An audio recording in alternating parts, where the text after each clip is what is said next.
Hello बच्चों, कैसे हैं आप? उम्मीद करती हूँ आप बढ़िया और एकदम मज़े में होंगे। बच्चों, आज हम निबंध लेखन पढ़ेंगे, यानी कि ऐसे राइटिंग।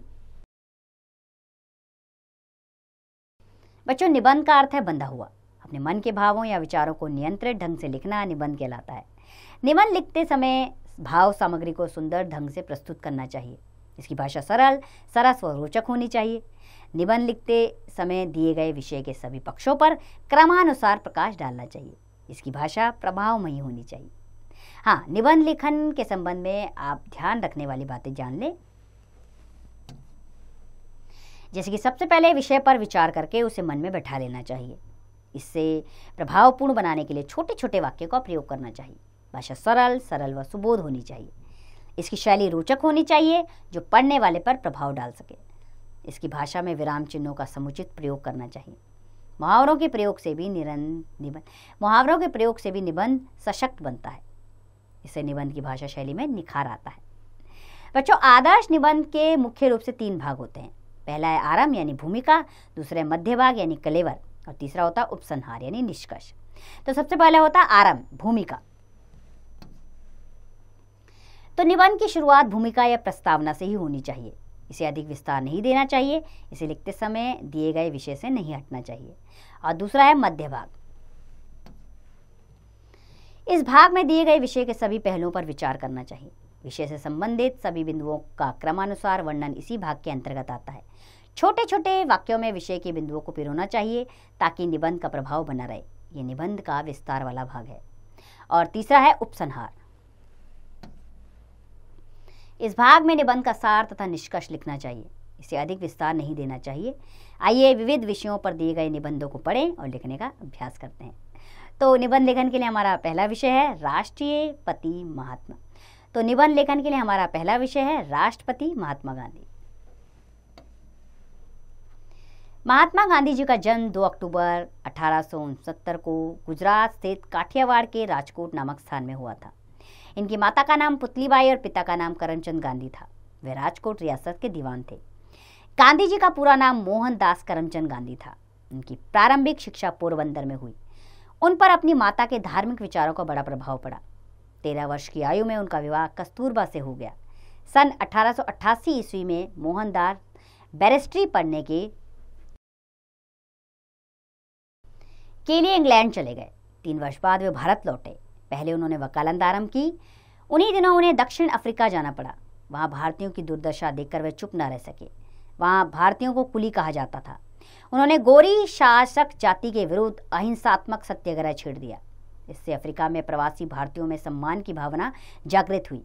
इसके बाद अंग्रेज सरकार ने भारतीयों को कुली बनाकर बाहर भेजने की प्रथा को समाप्त कर दिया। सन 1914 ईस्वी में गांधी जी दक्षिण अफ्रीका से भारत लौटे। यहाँ आकर उन्होंने राजनीति में प्रवेश किया। सन 1919 ईस्वी में सत्याग्रह आंदोलन का उन्होंने नेतृत्व किया। 1927 ईस्वी में आपने साइमन कमीशन के विरोध में काले झंडे फहराए। 1930 ईस्वी में नमक सत्याग्रह की बागडोर आपने संभाली। इस बार अंग्रेज सरकार को झुकना पड़ा। लंदन में समझौते के लिए राउंड टेबल कॉन्फ्रेंस बुलाई गई। इस सिलसिले में गांधी जी लंदन गए, किंतु उससे कोई विशेष लाभ न हुआ। वहां से लौटने पर गांधी जी को गिरफ्तार कर लिया गया। फिर क्या, देश में जो भयंकर आंदोलन प्रारंभ हुआ उससे सरकारी शासन की बागडोर डगमगा गई। सन 1942 ईस्वी में गांधी जी ने भारत छोड़ो का नारा लगाकर अंग्रेजों के विरुद्ध देशव्यापी आंदोलन छेड़ दिया।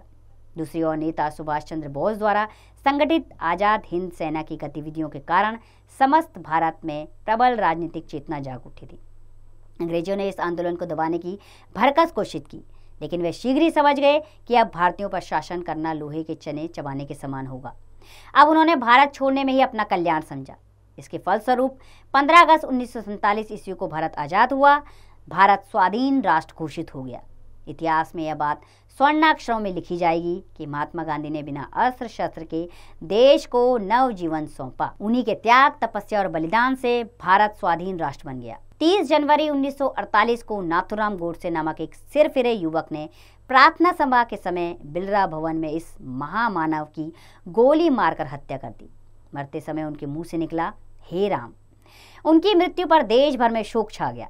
विश्व भर में राष्ट्रीय झंडे झुका दिए गए एवं शांति का अग्रदूत सदा सदा के लिए संसार से विदा हो गया। दिल्ली में यमुना किनारे बना गांधी जी का समाधि स्थल, राजघाट तथा राष्ट्रीय गांधी संग्रहालय देश विदेश के आगंतुकों के आकर्षण का केंद्र है। तो अगला विषय है हमारा बढ़ती हुई जनसंख्या एक अभिशाप। भारत एक विशाल देश है, विकास के पथ पर अग्रसर है, लेकिन आज भी स्वतंत्रता प्राप्ति के इतने वर्ष बीत जाने के पश्चात भी बहुत सी समस्याएं ऐसी हैं जो विकराल रूप धारण किए हुए, जैसे गरीबी, बेरोजगारी, आर्थिक असमानता, सामाजिक असमानता। ऐसी समस्याएं हैं जो विस्फोटक रूप धारण किए जा रही है। यदि कहा जाए कि जनसंख्या की समस्या इन सभी समस्याओं की जननी है, तो यह कोई अतिशयोक्ति न होगी। भारत की अनेक समस्याओं में जनसंख्या की समस्या सबसे प्रमुख एवं अत्यंत विकराल है। आज हमारी जनसंख्या 100 करोड़ से भी अधिक है। आबादी के क्षेत्र में भारत आज द्वितीय स्थान पर खड़ा है, केवल चीन हमारे आगे है। भारत में जनसंख्या वृद्धि के अनेक कारण हैं। भारत में अशिक्षा का प्रसार है, वहाँ छोटी उम्र में विवाह कर दिया जाता है। इसके अतिरिक्त संतान प्राप्ति को ईश्वर की देन समझना, लड़के की चाह में अधिक संतानों का जन्म, अंधविश्वास, बाढ़, सूखे पर नियंत्रण, महामारियों पर नियंत्रण आदि ऐसे कारण हैं जो जनसंख्या वृद्धि में सहायक सिद्ध होते हैं। जनसंख्या वृद्धि के अनेक दुष्परिणाम सामने आए हैं। ये किसी भी देश की प्रगति में बाधक है। इससे देश का केवल आर्थिक विकास ही नहीं बल्कि सामाजिक विकास भी अवरुद्ध हो जाता है। इससे न केवल जन साधारण की आय में कमी होती है बल्कि राष्ट्रीय आय का एक बड़ा भाग जनसंख्या पर खर्च हो जाता है, जिससे शिक्षा, नागरिक सेवा, सड़क, परिवहन, जल संसाधन आदि जैसी मदों के लिए राष्ट्रीय आय का बहुत कम भाग बच जाता है। इसके अतिरिक्त जनसंख्या वृद्धि के समाज में कई कुरीतियां जैसे कालाबाजारी, भ्रष्टाचार, महंगाई आदि समस्याओं का भी जन्म होता है। जनसंख्या वृद्धि पर रोक लगाना अनिवार्य है। इस संबंध में सरकार व विभिन्न स्वयंसेवी संस्थाओं द्वारा प्रयास किए जा रहे हैं। परिवार नियोजन का प्रचार किया जा रहा है। विवाह की आयु बढ़ाकर लड़कों व लड़कियों के लिए क्रमशः 21 वर्ष व 18 वर्ष कर दी गई है। इस संबंध में कानून बनाया गया है। शिक्षा का प्रसार किया जा रहा है, फिर भी आशातीत सफलता नहीं मिल पाई है। अतः प्रत्येक व्यक्ति का यह कर्तव्य है कि वह इस संबंध में सावधान रहे और राष्ट्रहित में परिवार नियोजन अपनाए तथा इससे देश के लिए अभिशाप न बनने दे। इस समस्या का समाधान कानून द्वारा नहीं बल्कि जन जागरण द्वारा ही संभव है। तीसरा विषय है निबंध लेखन के लिए हमारा दीपावली। भारतवर्ष में अनेक त्योहारों राष्ट्रीय स्तर पर मनाए जाते हैं। भारतवर्ष में अनेक त्योहार राष्ट्रीय स्तर पर मनाए जाते हैं। दीपावली भी उनमें से एक है। यह त्योहार हिंदू धर्म के लोग मनाते हैं। दीपावली का त्योहार कार्तिक मास की अमावस्या को रात के समय मनाया जाता है। इस समय वर्षा ऋतु की समाप्ति हो चुकी होती है। पौराणिक कथाओं के अनुसार इसी दिन देवताओं द्वारा समुद्र मंथन किए दानव का संहार किया था। इसी दिन रामचंद्र जी का राज्याभिषेक भी किया गया था। दीपावली का त्योहार वर्षा ऋतु की समाप्ति के बाद मनाया जाता है। वर्षा के कारण उत्पन्न छोटे बड़े कीड़े मकोड़े इस त्योहार के समय की जाने वाली सफाई में नष्ट हो जाते हैं। जो बचते हैं वे दीप शिखाओं में जल मरते हैं। वनस्पति तेल के दियों से निकलने वाला धुआं वातावरण को शुद्ध करता है। दीपावली के त्योहार में काफ़ी पहले से ही घरों की सफाई एवं पुताई प्रारंभ हो जाती है। इस त्योहार से 2 दिन पूर्व धनतेरस होती है। इसमें लोग बर्तन खरीदते हैं। लोग बर्तनों की पूजा दीपावली के दिन करते हैं। दीपावली के दिन घर दुकान को सजाया जाता है। दीपावली के दिन सुबह से ही घरों में पूड़ी पकवान एवं अनेक प्रकार के पदार्थ बनाए जाते हैं। चारों ओर आनंद का वातावरण रहता है। बाजारों के खील, बताशे, मिठाई, कंडील, मोमबत्ती और दीपक रखकर लाए जाते हैं। छोटे बच्चे सुरी, पटाखे, फुलझड़ी और अनार आदि खरीद कर लाते हैं। सारा घर अच्छी तरह से सजाया जाता है। घर में स्त्रियां लक्ष्मी जी का चित्र बनाती हैं। सब लोग इस दिन लक्ष्मी जी का एवं गणेश जी का चांदी का सिक्का खरीद कर लाते हैं। दिन छिपने से पूर्व ही घरों में दीपकों की पूजा की जाती है। फिर दीपकों से रंगीन बल्बों से घरों को प्रकाशित करते हैं। छोटे बच्चे फुलझड़ी व पटाखे छुड़ाकर खुश होते हैं। रात्रि के समय सभी लोग लक्ष्मी जी का पूजन करते हैं। लक्ष्मी जी की आरती गाई जाती है। उसके बाद सभी लोग मिठाई खाते हैं। इसके बाद परस्पर परिवारों में भी खील, बताशे और मिठाइयाँ भेजी जाती हैं। इस पर्व पर घरों व दुकानों की सफाई, पुताई, रंगाई होने से कूड़ा करकट और छोटे छोटे कीटाणु नष्ट हो जाते हैं। अतः स्वास्थ्य की दृष्टि से भी यह त्यौहार महत्वपूर्ण स्थान रखता है। इसे बड़ी सावधानी से मनाना चाहिए और ऐसा कोई भी कार्य नहीं करना चाहिए जो सामाजिक रूप से सही ना हो। इस त्योहार पर पटाखे आदि छुड़ाने से बच्चे जल जाते हैं और धन का अपव्यय भी होता है। इससे वातावरण भी दूषित होता है। दीपकों से अनेक स्थानों पर आग भी लग जाती है। कुछ लोग इस दिन जुआ खेलते हैं तथा अपना समय बहुत सारा धन नष्ट कर देते हैं। इन सब कुरीतियों को तुरंत ही समाप्त करना चाहिए। अंत में यह निष्कर्ष निकलता है कि हमें इस त्योहार को प्रसन्नतापूर्वक मनाना चाहिए। हमें सभी कुरीतियों को त्याग देना चाहिए। अगला विषय हमारा स्वतंत्रता दिवस। भारतवर्ष के इतिहास में 15 अगस्त 1947 का दिन सदैव सुनहरे अक्षरों में लिखा जाएगा। इस दिन यह देश अंग्रेजों के चंगुल से स्वतंत्र हुआ था।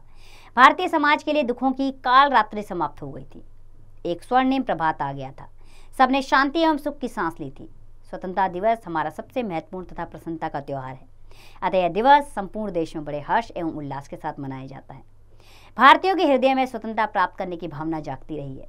इसलिए यहाँ के देशभक्तों के असीम त्याग एवं बलिदान से 15 अगस्त 1947 को अंग्रेज भारत से चले गए और हमारे देश को स्वतंत्र कर गए। तभी से हम इस दिन को स्वतंत्रता दिवस के रूप में मनाते आ रहे हैं। स्वतंत्रता दिवस का हमारे देश में विशेष महत्व है, क्योंकि देश को स्वतंत्र कराने के लिए अनेक वीरों ने स्वयं का बलिदान कर दिया था। इस दिवस के साथ गुथी हुई बलिदानियों की अनेक गाथाएं हमारे हृदय में स्फूर्ति का उत्साह भर देती हैं।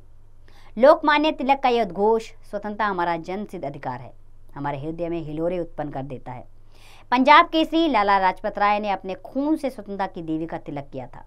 तुम मुझे खून दो, मैं तुम्हें आज़ादी दूंगा का नारा लगाने वाले नेताजी सुभाष चंद्र बोस की याद इसी स्वतंत्रता दिवस पर सजीव उठती है। महात्मा गांधी के बलिदानों का तो एक अलग ही अध्याय है।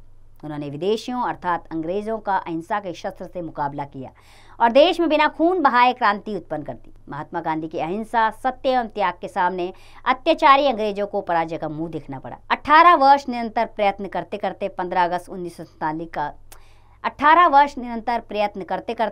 अगस्त 1947 का शुभ दिन आया।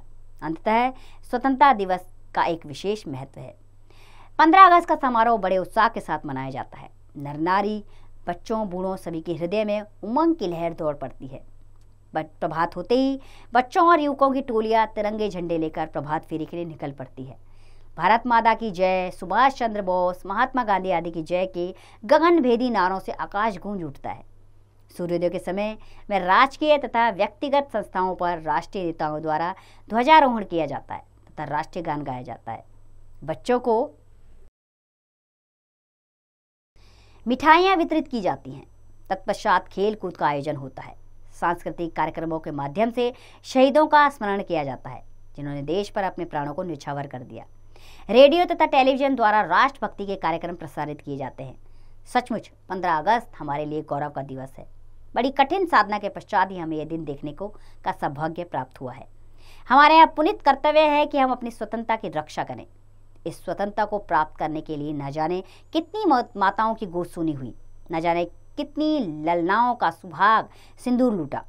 देश के सहस्त्रों नवयुवकों ने हंसते हंसते फांसी के तख्ते को चूम लिया।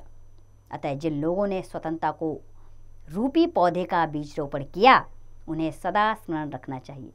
उनके लगाए गए इस वृक्ष को हरा भरा बनाए रखना हम भारतवासियों का कर्तव्य है। अगला विषय हमारा मेरी प्रिय पुस्तक। पुस्तकें मनुष्य की सबसे अच्छी मित्र होती हैं। उनसे हम कभी भी बातें कर सकते हैं। वे हमें ज्ञान देती हैं, सच्चा मार्ग बताती हैं, जीवन जीना सिखाती हैं। मेरे घर में एक छोटा पुस्तकालय है, क्योंकि परिवार के प्रत्येक सदस्य को पुस्तकें पढ़ने का शौक है।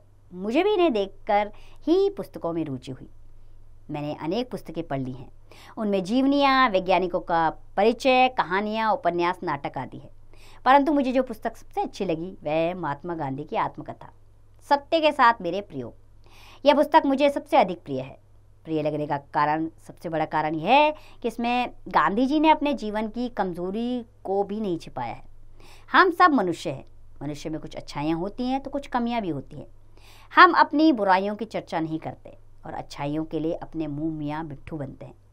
गांधी जी ने अपनी कथा सच्चाई के साथ लिखी है, इसलिए इसका नाम भी रखा है सत्य के साथ मेरे प्रयोग। जब भी मुझे समय मिलता है मैं पुस्तक का कोई पृष्ठ खोलकर पढ़ने बैठ जाता हूँ। गांधी जी का बचपन, छात्रावस्था, विदेश में शिक्षा, दक्षिण अफ्रीका में सत्याग्रह, भारत में संघर्ष के अनेक रोचक प्रसंग मुझे याद हो गए हैं। इस पुस्तक द्वारा मुझे सादा जीवन उच्च विचार की प्रेरणा प्राप्त होती है। गांधी जी के अनुसार हम बिना दिखावे के और जीवन मूल्यों के प्रति सम्मान लिए हुए सादा जीवन व्यतीत करें तो जीवन सार्थक हो जाएगा। मनुष्य के जीवन का लक्ष्य मानवता की सेवा ही होना चाहिए। ये सब बातें मुझे इस पुस्तक को पढ़ने से प्राप्त हुई हैं। मैंने भी तय कर लिया कि चाहे जो हो, सत्य और उच्च विचारों को मैं अपने जीवन में पूरी तरह से अपनाऊंगा और दूसरों को भी इसकी प्रेरणा दूंगा, चाहे इसके लिए मुझे कितनी भी कठिनाइयों को क्यों ना सहना पड़े। अगला विषय हमारा मेरे जीवन का लक्ष्य। हर मनुष्य का जीवन में कोई ना कोई लक्ष्य होता है। कोई इंजीनियर बनना चाहता है तो कोई पायलट, कोई पत्रकार तो कोई कंप्यूटर के क्षेत्र में जाना चाहता है। लेकिन मैंने अपने जीवन का लक्ष्य सेवा चुना है। अपने माता पिता द्वारा प्राप्त संस्कारों से मैंने सीखा है कि मानवता की सेवा ही सच्ची सेवा है। इस उद्देश्य को साकार करने के लिए मैंने डॉक्टर बनने का निश्चय किया है। मेरे विचार में डॉक्टर बनकर व्यक्ति देश और समाज की बड़ी सेवा कर सकता है। मैं जानता हूं कि डॉक्टर बनने के लिए मुझे कड़ी मेहनत करनी पड़ेगी और मुझे जरूरत पड़ेगी दृढ़ निश्चय तथा अदम्य उत्साह की। अपने लक्ष्य को साकार करने के लिए मैं मन लगाकर पढ़ाई कर रहा हूं, क्योंकि मेडिकल कॉलेज में प्रवेश पाने के लिए आजकल कांटे की प्रतियोगिता होती है। भारत की 80% जनता गाँव में रहती है। आज गाँव में अच्छे डॉक्टरों की कमी है। डॉक्टर के अभाव में मरीज नेक हकीमों या ओझा आदि के चक्रों में पड़ जाते हैं। कितने ही लोग उचित चिकित्सा समय पर ना उपलब्ध होने के कारण अपने प्राण गंवा बैठते हैं। कुछ एक सुशिक्षित डॉक्टर ग्रामों में जाकर अपनी प्रैक्टिस नहीं चलाना चाहते। उनकी धन कमाने की लालसा उन्हें बड़े बड़े नगरों से दूर नहीं जाने देती। यह बड़ी अनुचित बात है। मेरी हार्दिक इच्छा है कि मैं पढ़ लिखकर एक डॉक्टर के रूप में अपना जीवन आरंभ करूं। मैं एक चलता फिरता चिकित्सालय बनाकर कम से कम फीस लेकर भारत की ग्रामीण और निर्धन जनता की सेवा शुश्रूषा करना चाहता हूं। साथ ही सुदूर गांवों में जाकर ग्रामीण लोगों को स्वास्थ्य संबंधी उचित जानकारी देकर उनके अंधविश्वासों को दूर करना चाहता हूं। इसी से मेरी शिक्षा सार्थक होगी। वह दिन मेरे जीवन का सबसे महत्वपूर्ण दिन होगा जब मैं डॉक्टर बन जाऊंगा। अगला निबंध लेखन के लिए विषय हमारा विज्ञान, लाभ व हानियां। विज्ञान का अर्थ होता है विशेष ज्ञान। आधुनिक युग को विज्ञान का युग कहा गया है। आज जीवन का कोई क्षेत्र ऐसा नहीं है जो विज्ञान से अछूता हो। चिकित्सा, शिक्षा, यातायात, व्यापार, मनोरंजन आदि सभी क्षेत्रों में विज्ञान का प्रभाव स्पष्ट दृष्टिगोचर होता है। हर क्षेत्र में विज्ञान ने क्रांति ला दी है। आज मानव ने विज्ञान की सहायता से असंभव को भी संभव कर दिखाया है। पृथ्वी से लेकर चंद्रमा तक उसकी कीर्ति पताका चहु और फहरा रही है। जीवन सुख सुविधा से युक्त वैभवपूर्ण हो गया है। वैज्ञानिक उपलब्धियों के परिणाम स्वरूप मानव ने सारी भौगोलिक दूरियों को समाप्त कर दिया है। पूरा विश्व जैसे एक गांव बन गया है। हजारों मील की यात्रा भी कुछ ही समय में पूरी हो सकती है। जल, थल एवं आकाश कहीं भी यात्रा की जा सकती है। दूर संचार के साधनों से हम किसी भी कोने में रहने वाले संबंधियों से बातचीत कर सकते हैं।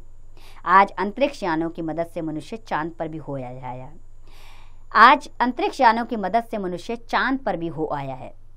हमारा जीवन वैज्ञानिक आविष्कारों पर आश्रित हो चुका है।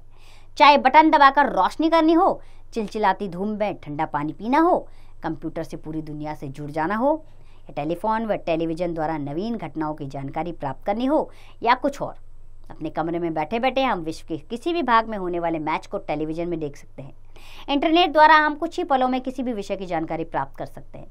आज विज्ञान ने ऐसी ऐसी औषधियाँ, तकनीकें व उपकरण जुटा लिए हैं जिनसे मृत्यु को भी कुछ कदम पीछे हटने पर मजबूर किया जा सकता है।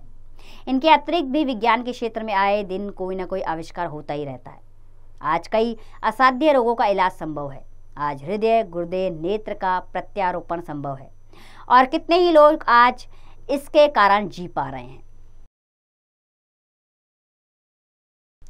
उत्तम किस्म के बीज तथा खादों के प्रयोग से आज भरपूर फसलें प्राप्त हो रही हैं तथा धरती धन धान्य से भरपूर हो रही है। नए नए कृषि यंत्रों का आविष्कार कर कृषि विकास का महत्वपूर्ण कार्य भी विज्ञान ने ही किया है। आज का कृषक प्रकृति की दया पर नहीं, अपितु विज्ञान के आविष्कारों पर निर्भर है।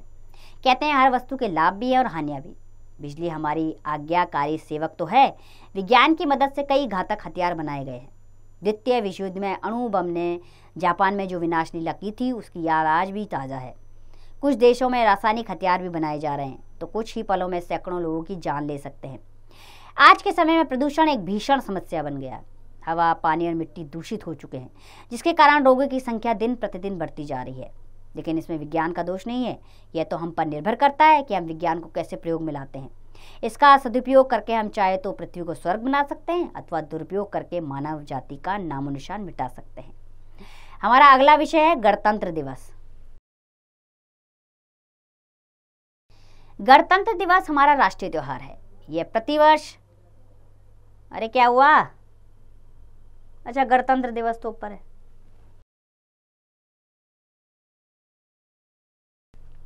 गणतंत्र दिवस हमारा राष्ट्रीय त्योहार है। ये प्रतिवर्ष 26 जनवरी को मनाया जाता है। होली, दीपावली, ईद, क्रिसमस आदि त्योहारों को एक विशेष धर्म के लोग मनाते हैं, परंतु गणतंत्र दिवस को सभी भारतवासी एक साथ मिलकर बड़े उत्साह से मनाते हैं। सैकड़ों वर्षों की परतंत्रता के बाद यद्यपि हमारा देश 15 अगस्त 1947 को स्वतंत्र हो गया था, परंतु उस समय हमारे देश का कोई संविधान नहीं था। 26 जनवरी 1950 को स्वतंत्र भारत का संविधान लागू किया गया तथा भारत को एक गणतंत्र घोषित किया गया था। इसलिए 26 जनवरी 1929 को पंजाब की रावी नदी के तट पर नेहरू जी की अध्यक्षता में पूर्ण स्वराज्य प्राप्त करने की प्रतिज्ञा की गई थी। इसलिए स्वतंत्र भारत का संविधान 26 जनवरी 1950 को लागू किया गया। 26 जनवरी 1950 को डॉक्टर राजेंद्र प्रसाद ने भारत के पहले राष्ट्रपति का पद संभाला। गणतंत्र दिवस का मुख्य समारोह दिल्ली में आयोजित होता है। विजय चौक से राजपथ होते हुए लाल किले तक एक विशाल परेड निकलती है, जिसमें सेना के तीनों अंगों तथा पुलिस के जवान भाग लेते हैं। राष्ट्रपति निश्चित समय पर अपनी गाड़ी में बैठकर विजय चौक पहुंचते हैं, राष्ट्र ध्वज फहराते हैं और सैनिकों की सलामी लेते हैं। राष्ट्रपति निश्चित समय पर अपनी गाड़ी में बैठकर विजय चौक पहुंचते हैं, राष्ट्र ध्वज फहराते हैं और सैनिकों की सलामी लेते हैं। इसके बाद राज्यों की झांकियां निकलती हैं, जो देखने लायक होती हैं। स्कूलों के बच्चे तथा लोक नर्तकों की टोलियां अपने मनमोहक कार्यक्रमों तथा नृत्यों से सभी का मन मोह लेते हैं। इस दृश्य को देखने हजारों लोगों की भीड़ दिल्ली के इंडिया गेट के आसपास जमा हो जाती है। इस सारे कार्यक्रम को दूरदर्शन पर भी दिखाया जाता है। सायंकाल सरकारी भवन तथा राष्ट्रपति भवन बिजली के बल्बों से जगमगा उठते हैं। दिल्ली की तरह ऐसे ही कार्यक्रम संपूर्ण भारतवर्ष में मनाए जाते हैं। गणतंत्र दिवस हमारा सर्वोच्च राष्ट्रीय पर्व है। इस दिन हमें अपने देश की रक्षा का प्रण लेना चाहिए और ये प्रतिज्ञा करनी चाहिए कि हम कोई भी ऐसा काम नहीं करेंगे जिससे देश की एकता खतरे में पड़े। अगला विषय है हमारा राष्ट्रीय एकता। भारत एक विशाल देश है। यह अटक से कटक तक, कन्याकुमारी से कश्मीर तक फैला हुआ है। यह प्रदेशों तथा केंद्र शासित प्रदेशों से मिलकर एक राष्ट्र का रूप धारण करता है। इसमें भिन्न भिन्न जातियां, धर्मों, भाषाओं, रीति रिवाजों के लोग रहते हैं। इसमें 500 इंच तक वर्षा होने वाली चेरापूंजी जैसे स्थान भी हैं और राजस्थान जैसे शुष्क प्रदेश भी। यह देश एक ऐसे हार की भांति है जिसके रंग बिरंगे फूलों के समान राज्यों के लोगों को एकता के सूत्र में पिरोया गया है। अनेकता में एकता इस राष्ट्र की विशेषता है। देश का इतिहास इस बात का साक्षी है कि जब कभी भी विघटनकारी शक्तियों ने अपने स्वार्थ को सिद्ध करने के लिए सिर उठाया, कभी धर्म, कभी जाति, कभी भाषा, तो कभी प्रांत के नाम पर घृणा को उभारा, तो हमारी राष्ट्रीय एकता को कमजोर करने का प्रयत्न किया। इससे हमें बहुत आनी उठानी पड़ी। अंग्रेजों द्वारा फूट डाला और राज करो की नीति से इस देश का विभाजन किया गया। राष्ट्र की उन्नति उसकी एकता पर आधारित होती है। आज इस एकता में कई बाधक तत्व स्पष्ट रूप से दिखाई दे रहे हैं। धार्मिक कट्टरता और सांप्रदायिकता का विष, इसी तंग भावना ने हमारे देश को कई बार कमजोर करने का प्रयत्न किया है। पाकिस्तान का प्रमाण हमारे सामने स्पष्ट है। यही धार्मिक कट्टरता आज देश में घृणा की आग भड़का रही है। कश्मीर समस्या, सांप्रदायिक झगड़ों के लिए राजनीतिक दल भी जिम्मेदार हैं। हम स्वार्थ, त्याग, धैर्य, सत्य, सहनशीलता, प्रेम, भाईचारे के बल पर अपने देश में राष्ट्रीय एकता को मजबूत करके अच्छे राष्ट्र का निर्माण कर सकते हैं। हमारा ये कर्तव्य है कि हम अपने राष्ट्र, प्रांत या समाज के लिए संगठित होकर रहे। वर्तमान काल में समय की मांग है कि राष्ट्रीय एकता तथा भावनात्मकता एकता के लिए सभी देशवासी एक हो जाएं। आज इस बात की आवश्यकता है कि हम अपने देश की राष्ट्रीय एकता में बढ़ चढ़कर हिस्सा लें। मिलजुल कर रहते हुए एक दूसरे की भलाई को ध्यान में रखकर जीने को एकता कहते हैं। यही एकता जब राज्यों एवं प्रांतों में झलकती है तो यह भावनात्मक या राष्ट्रीय एकता कहलाती है। राष्ट्रीय एकता शक्ति को प्रकट करती है। वर्तमान समय में प्रत्येक कठिनाई एकता अर्थात शक्ति से ही हल की जा सकती है। अतः हमें छोटी छोटी बातें भूलकर अपनी तथा देश की भलाई के लिए राष्ट्रीय एकता को मजबूत करना चाहिए। तो उम्मीद करती हूँ बच्चों, निबंध लेखन आपको समझ आ गया होगा कि कैसे लिखना है और आपको किन किन बातों का ध्यान रखना है। अब निबंध लेखन का अभ्यास कार्य आप स्वयं कीजिए।